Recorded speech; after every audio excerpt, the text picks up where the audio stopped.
Teacher બનવા માટેની એક એવી પરીક્ષા કે જેમાં કોઈ નેગેટિવ માર્કિંગ સિસ્ટમ નથી. એટલે હું વાત કરી રહી છું સીટેટ એક્ઝામની, જેનું નામ છે સેન્ટ્રલ ટીચર એલિજિબિલિટી ટેસ્ટ. એના ફોર્મ ભરવાની શરૂઆત થઈ ગઈ છે. હવે આ જે એક્ઝામ છે એ કેના માટે કમ્પલસરી છે? તો કે જે લોકોને કેન્દ્ર સરકારની સ્કૂલમાં ટીચર તરીકે જોબ કરવી હોય, જેમ કે કેવીએસ સ્કૂલ છે, એનવીએસ સ્કૂલ છે કે પછી સીબીએસઈ સ્કૂલ છે, એમાં તમારે પ્રાઇમરી ટીચર તરીકે ધોરણ 1 થી 5માં, અથવા તો ટ્રેન ગ્રેજ્યુએટ ટીચર એટલે કે સેકન્ડરી ટીચર તરીકે ધોરણ 6 થી 8માં જો તમારે ટીચિંગ કરવું હોય તો આ એક્ઝામ દેવી ફરજિયાત છે. હવે આ એક્ઝામના ફોર્મ ભરાવાની શરૂઆત છે ઓલરેડી 27 નવેમ્બરથી થઈ ગઈ છે. તમે સીટેટના ફોર્મ છે એ ctet.nic.in ની જે ઓફિશિયલ વેબસાઇટ છે એના ઉપરથી 18 ડિસેમ્બર 2025 સુધી એના ફોર્મ છે એ ભરી શકશો. હવે આની એક્ઝામ છે એ તમારી 8 ફેબ્રુઆરી 2026 ના રોજ યોજાશે. એની ડેટ પણ આવી ગઈ છે, જેમાં 2 પેપર હશે. જે લોકોને પ્રાઇમરી ટીચર એટલે કે 1 થી 5 ના ટીચર બનવું છે સેન્ટ્રલ ગવર્મેન્ટમાં, એ લોકોને પેપર 1 દેવાનું રહેશે.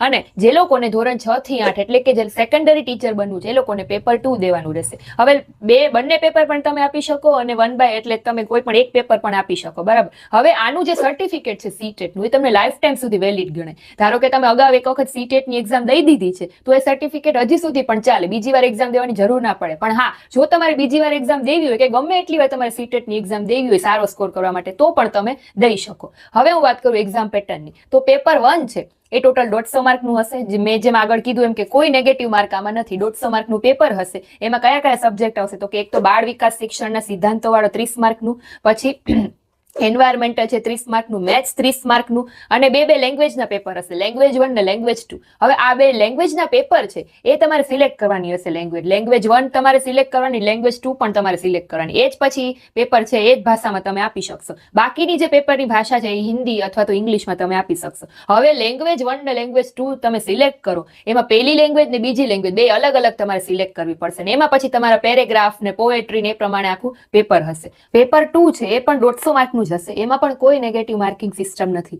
એમાં સબ્જેક્ટ પણ અમુક છે સેમ જ છે, જેમ કે 30 માર્કનું બાળ વિકાસ અને શિક્ષણના સિદ્ધાંતો, 30 માર્કની લેંગ્વેજ 1 ને લેંગ્વેજ 2, એમાં પણ તમારે 2 લેંગ્વેજ સિલેક્ટ કરવાની હશે. એના પ્રમાણેના પેપર આવશે. અને એમાં મેઇન જે તમારો સબ્જેક્ટ છે, ધારો કે તમે સાયન્સ બેકગ્રાઉન્ડમાંથી આવો છો તો 60 માર્કનું તમારું મેથ્સ સાયન્સનું પેપર હશે. તમે કોમર્સ કે આર્ટ્સમાંથી આવો છો તો 60 માર્કનું તમારું સામાજિક વિજ્ઞાનનું પેપર હશે. એક સબ્જેક્ટ છે ડિફરન્સ તમારું થઈ જશે, બાકી 150 માર્કનું પેપર હશે. હવે આ બંને પેપર પણ તમે આપી શકો છો, બેમાંથી એક પેપર પણ તમે આપી શકો છો. હવે આની તૈયારી છે કઈ રીતે કરવી, કેમ કે સીટેટની એક્ઝામની ડેટ પણ કહી દીધી છે કે 8 ફેબ્રુઆરી છે, તો આટલે ટૂંક સમયમાં તૈયારી કઈ રીતે કરવી, ને એ પણ ગુજરાતી લેંગ્વેજમાં. ભલે પેપર છે તમારે હિન્દી કે ઇંગ્લિશમાં આવે, પણ જો તમારે ગુજરાતી લેંગ્વેજમાં પ્રિપેરેશન કરવી હોય તો એના માટે જે જ્ઞાન લાઈવ એકેડેમીનો ટેટ ટાટનો જે બેચ છે, એક બેચ છે ટેટ 1 નો જે સંકલ્પ બેચ કરીને છે, ફાસ્ટ ટ્રેક બેચ, એમાં તમને બાળ વિકાસ શિક્ષણના સિદ્ધાંત